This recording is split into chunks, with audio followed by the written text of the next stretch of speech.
États-Unis, un tireur abattu après avoir blessé un policier et 2 passants à New York. Un homme armé d'un fusil a semé la panique lundi à Manhattan. Il a blessé un policier du NIP et 2 civils avant d'être abattu alors qu'il tentait de s'enfuir dans un immeuble. Panique à New York dans les rues de Midtown à Manhattan. Lundi, un homme armé d'un fusil a ouvert le feu près d'un gratte-ciel abritant les bureaux de la NFL et de Blackstone, touchant un policier du NIP et 2 passants, rapportent CNN et l'AFP. Selon CNN et ABC News, le tireur aurait été abattu en tentant de s'enfuir à l'intérieur du bâtiment. L'information a été confirmée par la commissaire du NIP Jessica Stich sur X. À ce stade, la zone est sécurisée et le tireur, qui a agi seul, a été neutralisé, a-t-elle indiqué. La fusillade s'est produite autour du 345 Park Avenue, une tour de 193 mètres occupant tout un pâté de maisons.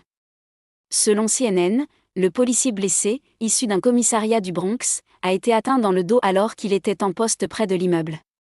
Ses jours ne seraient pas en danger, tout comme l'un des passants blessés, tandis qu'un autre se trouve dans un état critique. Un vaste dispositif policier. Plus tôt, le maire de New York, Eric Adams, avait confirmé sur X que une enquête sur un tireur actif est en cours à Midtown, appelant les habitants à éviter le secteur et à ne pas sortir si vous êtes près de Park Avenue et East 51 St Street. Après l'incident, il a encore écrit « Des personnes ont été blessées par balle, et je vais rapidement me rendre à l'hôpital ». De son côté, la gouverneure de l'État, Kathy Hochul, a indiqué avoir été informée de la situation et a également demandé d'éviter la zone. Une importante mobilisation policière était en place dans les rues, des dizaines d'agents lourdement armés et équipés de gilets pare-balles ont sécurisé le périmètre, tandis qu'un drone et l'unité de déminage du NIP ont été déployés, selon un journaliste de l'AFP présent sur les lieux.